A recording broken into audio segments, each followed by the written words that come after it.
Welcome back to how to double the number of guests who return to your church. You've been through the first two videos. I feel certain that you have by this time. And so I know I'm being a little bit redundant, but there is redundancy in this whole idea of getting guests to return. It is not something that happens naturally.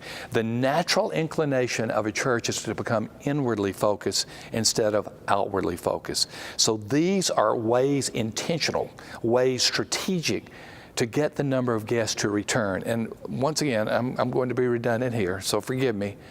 I really believe that you can at least double the number of guests who return to your church.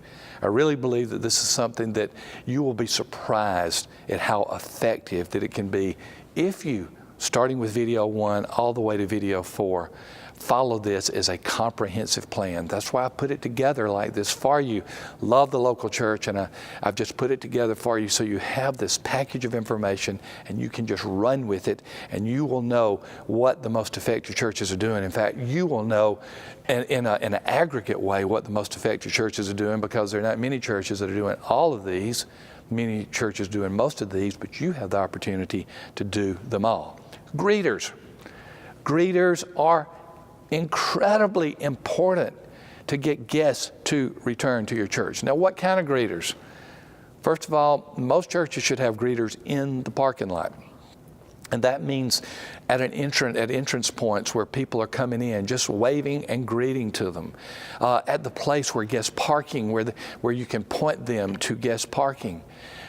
When people drive up, when guests drive up to a church, they are immediately making impressions, first impressions or second impressions. And if they're driving up in a parking lot and there's no one out in the parking lot and there's just some signs, or maybe there's not even signs in many churches, there's going to be this sense that I don't know if these people even really want me here. So part of your greeter ministry, this is one of the most simple ones. Have people out in the parking lot waving to them or pointing them to guest parking, waving to the members, whoever. Make certain your greeters ministry has people out in the parking lot. Well, what happens in inclement weather or cold weather? They're out there. They're bundled up, they have umbrellas, whatever. They're making a statement that we want to greet guests no matter what, and that's why they are out in the parking lot. Now, the most common greeter, number 2, is the door greeter.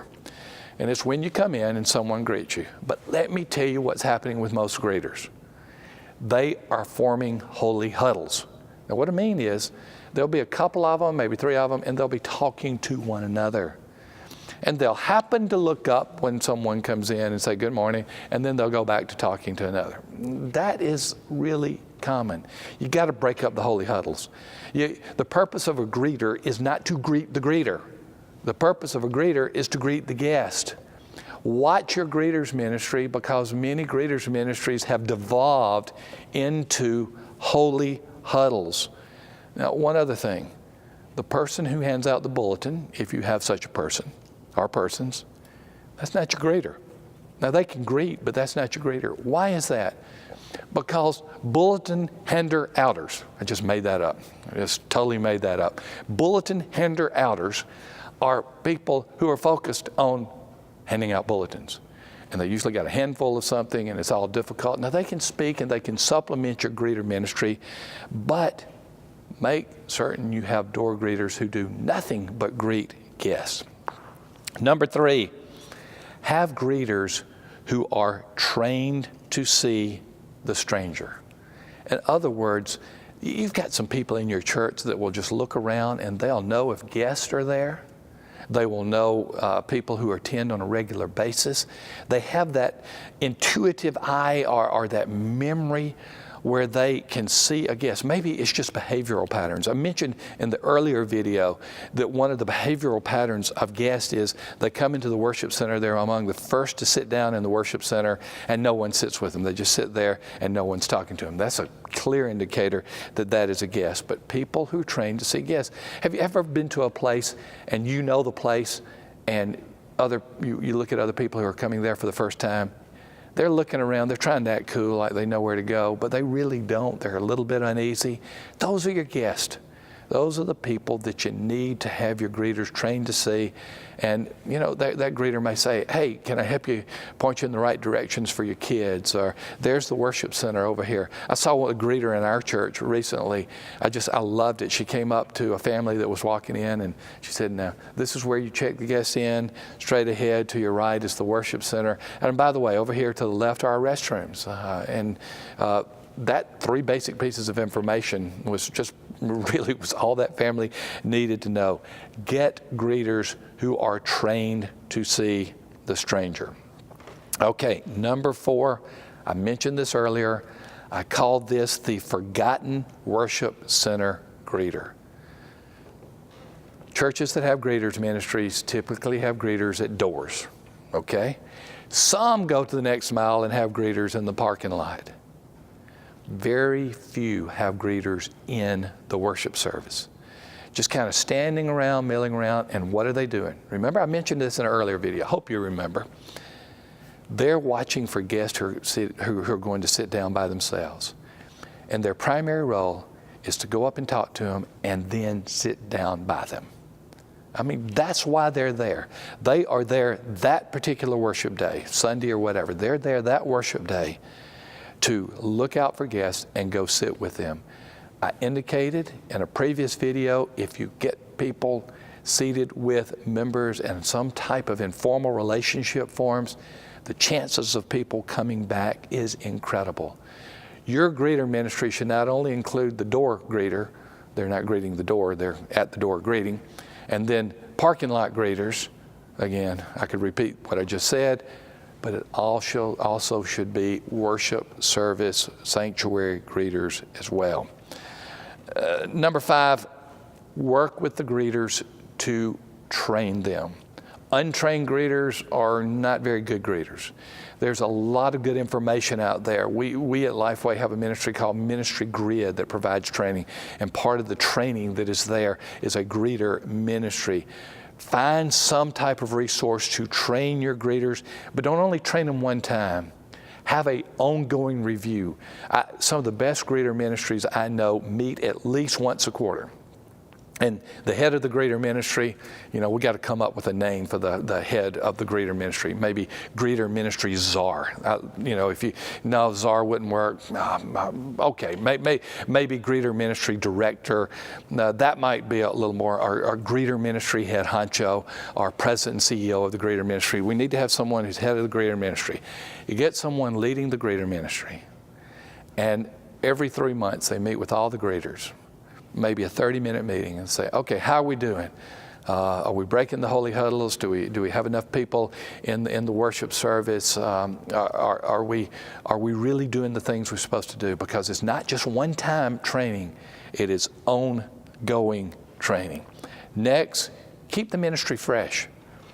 Bring new people in. I recommend a strong rotation of greeter ministries where you might have someone serving as a greeter for maybe a quarter at a time, and then you rotate new people in there so it keeps fresh. I know you have to do more recruiting that way, but you actually have better retention because you're allowing people not only to rotate in, but you're having greeters rotate out. One of the problems we have is we overwork people and we never give them a break from volunteer ministry. You have the double benefit of helping the longer-term greeters get a break and bringing fresh eyes, fresh blood, if you will, into the greeter ministry. Keep it fresh. Next, have greeters who stay late. Let's suppose your worship service begins at 10 o'clock, the particular one. You should have greeters out in the same place as greeting to at least 10:15. You know why? People come to church late. Shocker to many of you. You probably never thought about that. People come to church late. You know who among the people who come to church late? Guests. Why? They might be making a last-minute decision. They may, even though they have a GPS, they may not know the path smoothly as the members do. There are many potential reasons for that. But have greeters who stay late. There should be greeters who are there at least 15 minutes after a given service starts. Then there is the second greeter greeting. Now, what do I mean by the second greeter greeting? The second greeter greeting is a you not only have someone in the parking lot, you not only have someone in the sanctuary, at the door, you also have someone in the worship. So it's a first greeter greeting, it's a second greeter greeting, it's a third greeter greeting. What I'm saying there, the more levels that you have of greeter ministries, the greater the likelihood of returning. Okay, we've been through 3 videos to this point, and this one on greeters who get guests to return. I want you to see a pattern that is developing. We've talked about why guests are coming in the first place in video 1. We've talked about 7 major ways to double the number of guests who return in video 2. And in video 3, we're talking about using greeters to get guests to return. I want you to hear this clearly. This is work. This is not something that you can just spend 10 minutes a week on and hope that it works. This is a major ministry of your church. But there are different ways I want you to look at this. It's important for the gospel's sake. You're getting people to hear the gospel. Secondly, these people who come, and this may seem a little bit crass, will end up being contributing members of the church, not only from a ministry point of view, but from a stewardship point of view. They will actually become some of your best members in the future. Don't neglect this. Don't think that this is too much work, that you cannot do it. This should be one of the most important ministries in your church, because this is a way of fulfilling the Great Commission of Matthew 28, Acts 1, the other Great Commission passages, where you are actually getting out in the community as people come into your church. Do I believe you can double the number of guests who come to your church? I really do, at a minimum. That's why we have gone through these 3 videos. When we come back in video 4, I'm going to do a couple of things. I'm going to talk to you about the gift I'm going to give you, which is this secret guest survey. And you're going to use the secret guest survey to help people to know how to evaluate your church. And when that happens, you're going to see some incredible eye-opening things. And then at the end of that, I'm going to share with you an incredible opportunity to just keep the information coming and for you to have one of the most dynamic churches that you could possibly have. So thank you for being here for these first 3 videos. Come back for video 4. You'll get your gift then, and we'll be talking about this whole area of the secret guest and how you can get that to get your church to really make a difference in the community. Thank you, and we'll see you in video 4.